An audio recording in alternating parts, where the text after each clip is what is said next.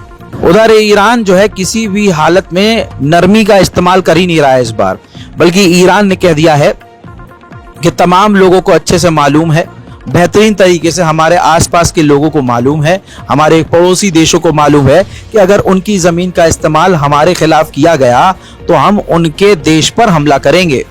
हम बातचीत करने के लिए राजी हैं, लेकिन बातचीत के बहाने पिछली बार की तरह अगर हम पर अटैक कर दिया गया तो इस बात को दिमाग में अमेरिका यानी हमारा दुश्मन रख ले कि हम ऐसा जवाबी हमला करेंगे कि जैसा हमने खुद कभी हमला नहीं किया होगा। हजरात, मामला इतना गंभीर हो गया है कि यूरोप के देश जो अपने अपने एम्बेसडर्स को मिडिल ईस्ट में भेजा हुआ है, अरब देशों में इधर उधर, बता दूं कि यूरोप के देश अपने अपने लोगों को और एम्बेसडर्स और ऑफिशियल्स को मिडिल ईस्ट से निकाल रहे हैं, क्योंकि अब कुछ भी हो सकता है। उधर अमेरिकी ऑफिशियल ने बड़ी खतरनाक बात का खुलासा किया। उन्होंने कहा तुर्की, सऊदी अरब, कतर, ये कुछ देश ईरान से जो बातचीत हमारी करवा रहे थे वो बातचीत पूरी फेल हो चुकी है और अब कोई भी ईरान से बात नहीं हो रही है। उधर जर्मनी का चांसलर, जी हाँ, फड़फड़ा रहा है, जहर उगल रहा है। जर्मनी के चांसलर ने कहा है कि ईरान के रिजीम का समय पूरा हो चुका है, हद से हद इस हफ्ते या इससे ज्यादा अगले 2 हफ्ते, इसके बाद ईरान की रिजीम पूरी तरह से गिर जाएगी। हजरात, मेरी औकात कुछ नहीं है, लेकिन मैं उस 90 साल के बूढ़े पर इतना यकीन रखता हूं कि अगर ये रिजीम गिर गई तो याद रखना, ये समझ लीजिए पूरी दुनिया के लिए बड़ा झटका होगा। और जर्मनी का चांसलर, याद रखना, ये जर्मनी का चांसलर आने वाले समय में मुंहतोड़ जवाब का सामना करेगा, ये क्लियर है, क्योंकि ईरान के रिजीम को गिराने की साजिश और कोशिश ये पहली बार नहीं हुई है, यह हर बार होती है, हर साल होती है, बार बार होती है। लेकिन अभी भी ईरान की रिजीम मजबूती से टिकी हुई है, वरना अभी तक अमेरिका ईरान पर हमला कर चुका होता। उधर अमेरिका के विदेश मंत्री का बयान यह आया है कि ईरान की मिसाइलों के रेंज में मिडिल ईस्ट में अमेरिका के 30 से 40 हजार फौजी हैं।